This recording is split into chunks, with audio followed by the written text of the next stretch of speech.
Welcome to Healthy Mind, Happy Soul, a mental health podcast where we explore relevant, relatable topics that shape our minds in a rapidly changing world. I'm your host, Brock Carter, and I hope you'll join me on this journey as we bring science, empathy, and mindfulness together in one place to better understand ourselves. Our first episode is all about burnout, what it is, how it can sneak up on us, and how to recognize the early warning signs before we feel completely depleted. Today we're joined by psychiatric PA Hannah Eason, who not only helps us understand burnout from a practical and clinical perspective, but also shares her own personal experience with burnout and the steps that helped her overcome it. My hope is that this conversation will help you feel less alone, better equipped to recognize what your mind and body may be telling you, and more empowered to find your own recipe for rest, recovery, and healing. Hello, Hannah. How are you today? Hi, Brock. I'm good. I'm happy the sun's out. I'm happy it's Friday. How are you? I'm well, thank you. Yeah, happy Friday to you as well. The sun is out. Thank you for joining us to share your insights and intel today on burnout. Yeah, no problem. How do we generally define burnout, and how is it different from ordinary stress or just having a bad week? I mean, there's different ways you can define burnout, but most of the time in the literature, it's described as a work-related stress syndrome caused by long-term unmanaged stress. Yeah, So, usual definitions do include that occupational piece, but of course, we also know that personal and environmental factors can play a big part too. But it has a couple different dimensions to it, especially work related burnout. So, physical or emotional exhaustion, cynicism or detachment to your work or to people that you work with, reduced ability to work effectively, less personal satisfaction with your job. People who are burnout are often extremely tired, and it goes beyond just tired. Like it's the fatigue that a good night's sleep won't fix. right. Even if it's a job they initially feel pretty passionate about, they can feel detached from that mission. People who are burned out may feel more cynical about their job or what they do. When you're burned out, it can affect your performance at work too. People often make more mistakes or take longer to complete tasks. And it's important to distinguish that it's not currently defined as a medical condition per se. So for example, the DSM doesn't recognize burnout as a mental health condition. Right. It's mostly recognized as a work-related syndrome. So it's not a medical diagnosis. There aren't medications that treat it, but of course, symptoms of burnout can overlap with medical conditions, which is getting into a whole nother side of burnout that I think we'll discuss. But as far as differentiating normal stress and burnout, it can be difficult. Stress is a part of everybody's life. We have busy weeks, exhausting weeks, stressful weeks, months, or years. Stress can happen when it feels like there's too much pressure at work or at home, and that will come and go. Burnout will come and go too. But burnout is what happens when that feeling of stress never goes away. When you're stressed, you might be anxious or worried, but generally still motivated and able to work effectively. Stress often improves with rest, right? You've had a stressful week. Yeah. You sleep in over the weekend and feel recharged for the week. But when you're burnt out, you feel depleted, have huge difficulty feeling connected to people. Motivation is pretty low or absent. And like I've mentioned a couple times, rest alone doesn't usually improve burnout, especially short term. I think you just did a great job at differentiating ordinary stress, just a bad week, from burnout, because you gave examples of the downstream effects from burnout, the emotional toll, the cognitive toll. You had mentioned cynicism towards your job.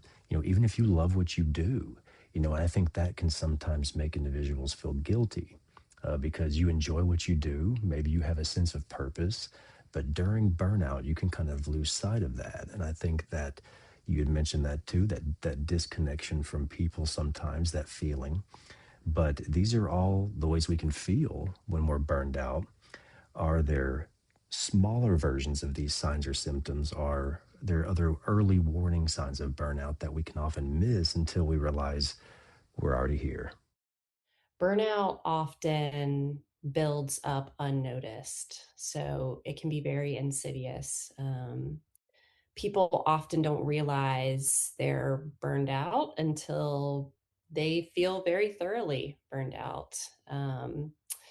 As many as 3 out of 4 American workers reported moderate to high burnout at work in 2025. 3 out of 4, Yes, 75% of yes, the workforce burned out. yes. What, yeah, I had to interrupt that because that was an alarming figure to me, clearly. But what could be driving three-fourths of our population to be so exhausted and burned out? Is it long hours? Is it dissatisfaction? Is it increased demands? Like what's happening there? That's a very large Yeah, and there number. was some difference across the different generations. So Gen Z reported the highest rates of burnout, 75%, while about 66% of millennials Wow. reported burnout. So it wasn't the same across every age group, but yeah, that's uh, pretty ubiquitous when you think about it. There can be some physical signs like headaches, muscle tension, sleep issues, so difficulty falling or staying asleep. And then some other early warning signs can be feeling irritability or little patience, um, a sense of apathy about your job, or even complaining a lot about work, um, feeling depleted, or really severe case of the Sunday scaries, right? No, most of us Right. don't want to go Yeah. back to work on Monday, but if you're dreading it every weekend, or whenever your work week starts, that could be a sign that you're starting to burn out. Sure. I'm very glad you brought up the term Sunday scaries. It's becoming more ubiquitous, and it relates to this 75% of the population maybe experiencing burnout. What are the biggest contributors to burnout in today's world? Is it long hours, Mhm.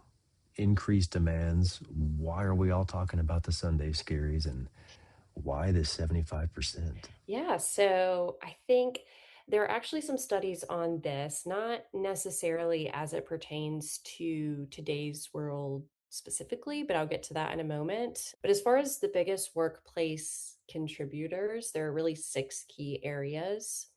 So you already mentioned that work demand, also lack of control at work, Yeah. not having a say in your schedule or how decisions are made, Yeah. insufficient recognition or reward at work. So feeling like the good work that you do isn't recognized or isn't important. Yeah. Lack of community at work.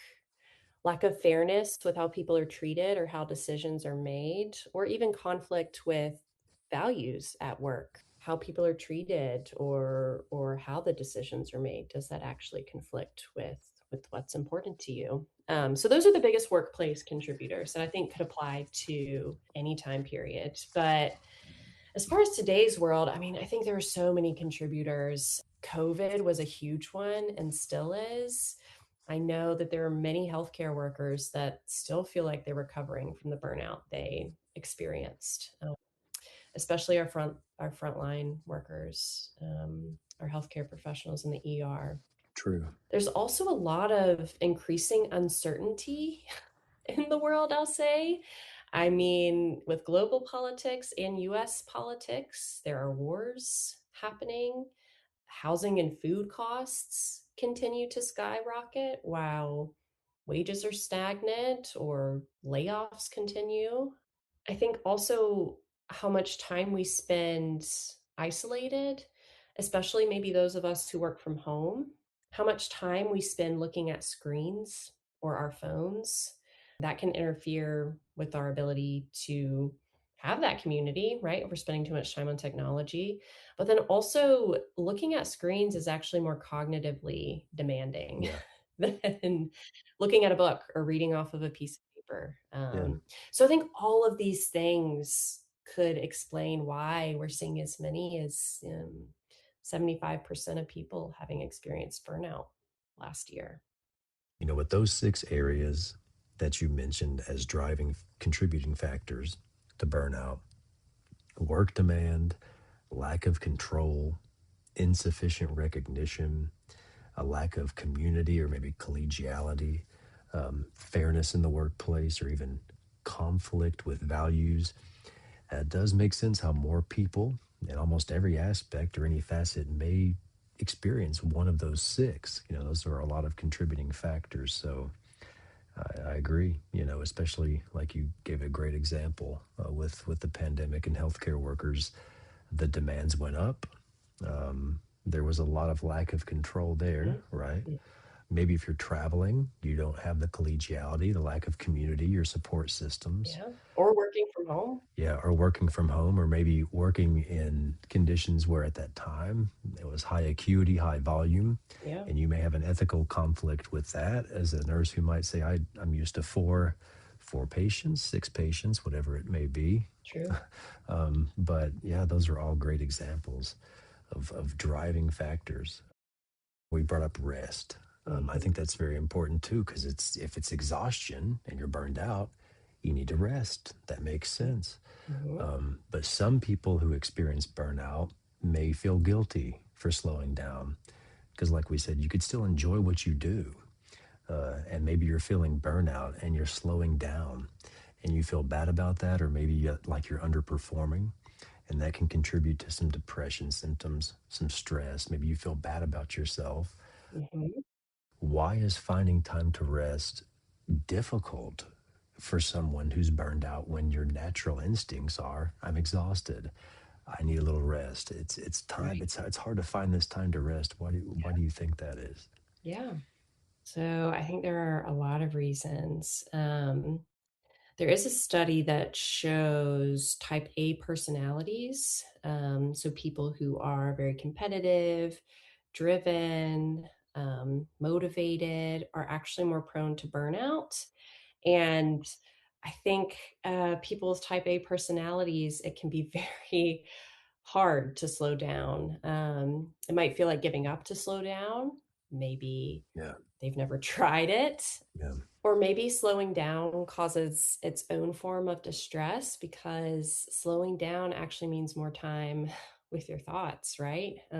Some people use work as a distraction. But in addition to that, I mean, not just type A personalities can experience burnout, anybody can. There's lots of other reasons too. Certainly, personal factors contribute, like taking care of kids or family members. right. If you've got a sick kid or a sick parent that you're taking care of, really difficult to slow down unless you have adequate support, people who can step in and help. Maybe there are financial pressures. So somebody has to work 2 jobs to pay their bills or take care of their kids. And it truly doesn't seem to be an option for them to slow down because they won't be able to pay their rent. So there are a lot of different factors. I often hear I don't have time to slow down. I don't have time to rest Mhm. because, you're going right from work, maybe to a second job. In between that, you're getting the kids, you're getting things ready. There's no time to slow down. Yeah. And that can be a big problem when rest might be the recipe. Mhm. So if you can't rest, if there's not enough time for that, how can someone tell whether they need better self care or setting stronger boundaries or maybe a change of environment or even professional help if rest isn't an option? This is a complicated question, and I think it is very hard to tell sometimes. I mean, even for me, I see a lot of burnout, have, quite a bit of experience with this. But I mean, even for me, when I'm trying to look at myself and what's needed for me, I struggle too. So everybody's answer is going to be different, and likely there's going to be multiple different areas to make changes instead of just one of them. But I think the first step is looking at your job, like your environment, but specifically your job. And there's a couple questions you can ask yourself that I think will in exploring this. So, do I feel like there is too much on my plate at work? Am I constantly working beyond my schedule or what's required of me? Do I have too little input or say in my job? Do I have too little support from coworkers or managers? Is there too much conflict at work? Does what happened at work conflict with my values? Am I or other people being treated poor at work? And I think if the answer is yes to any of those questions, that warrants further exploration. Now, that doesn't mean just because you answered yes to one of those questions that your job is a horrible fit and you've got to start over and try something else. Of course, no job is perfect.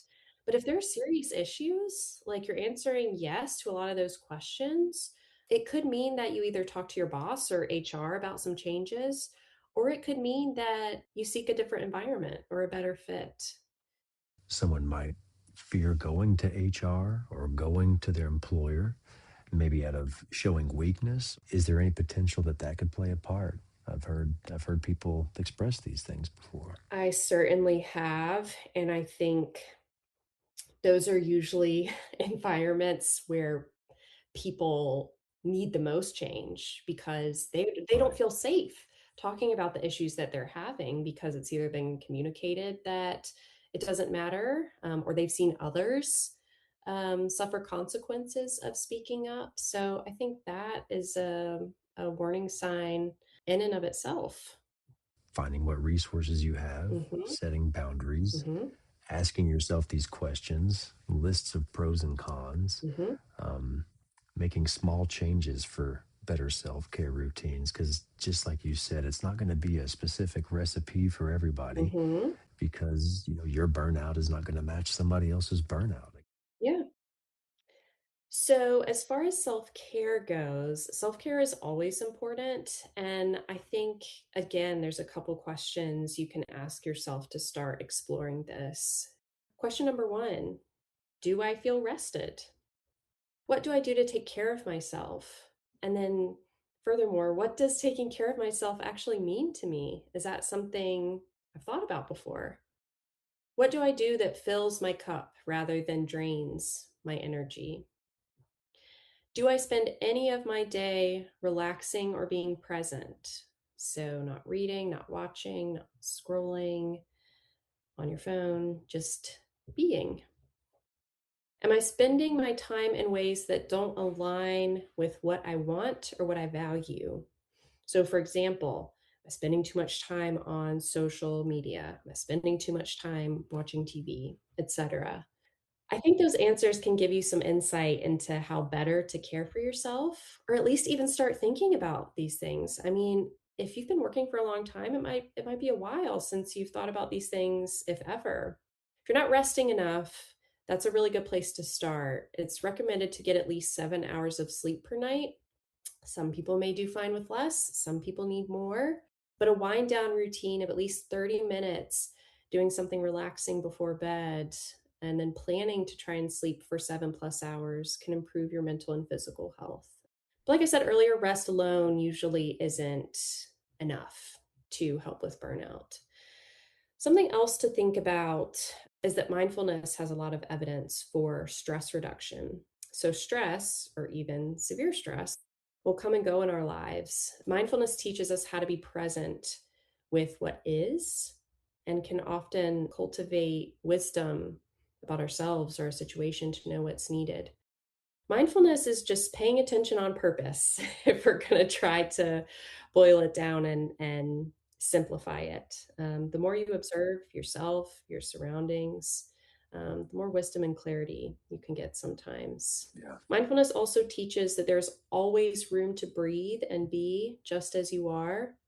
Even just pausing for 30 seconds to take a deep breath can make you feel less anxious, make you feel more calm.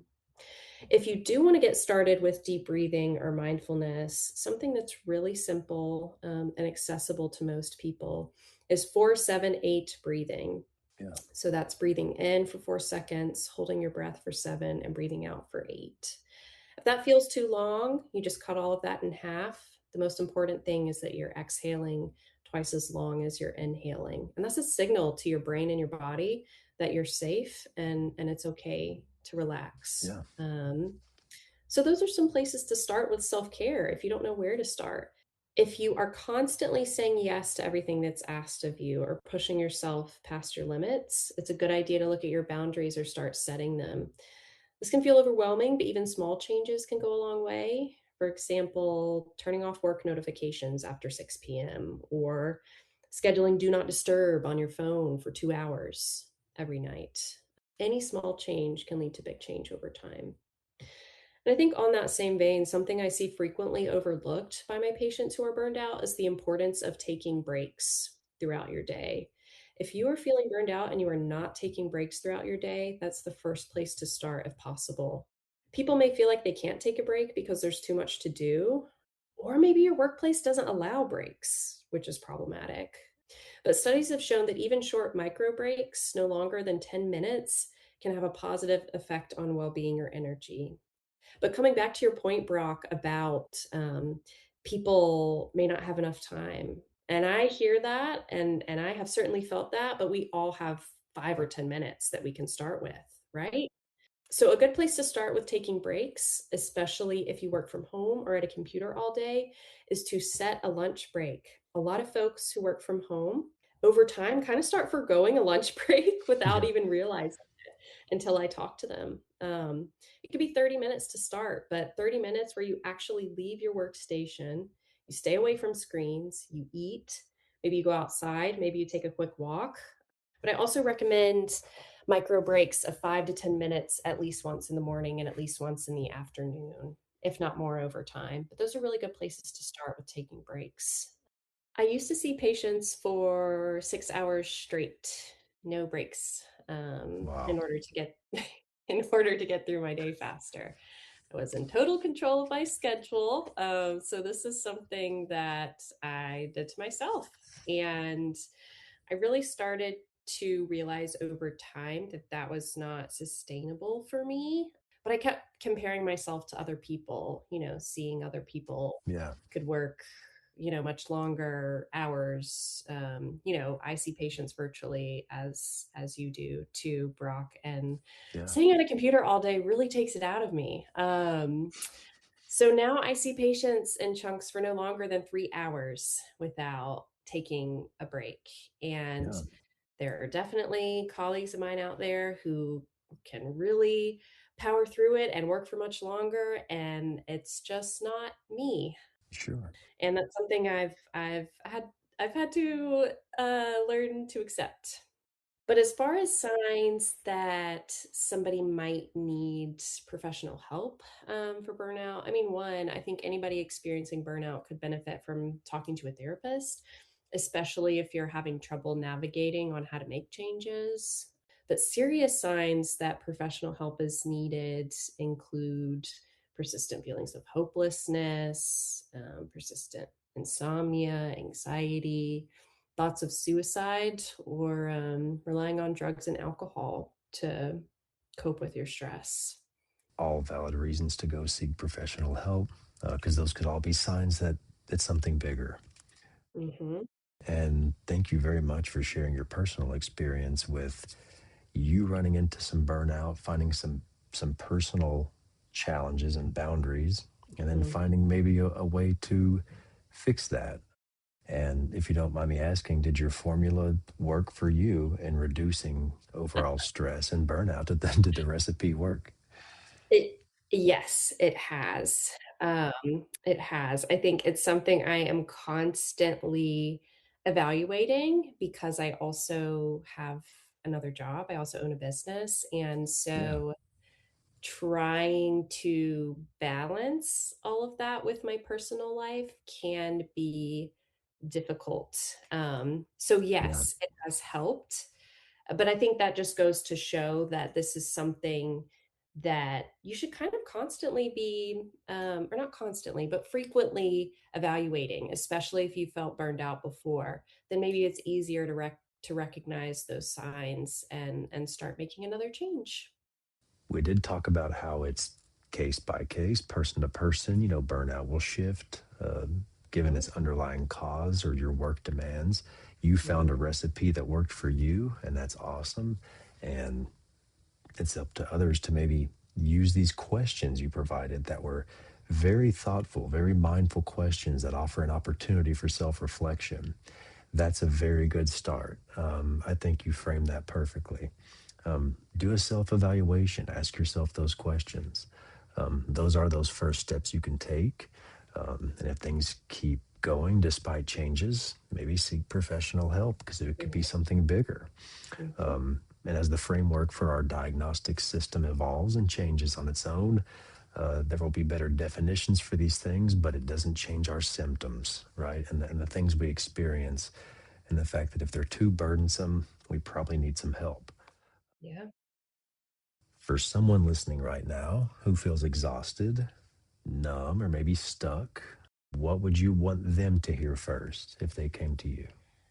Yeah. I mean, one, you're definitely not alone.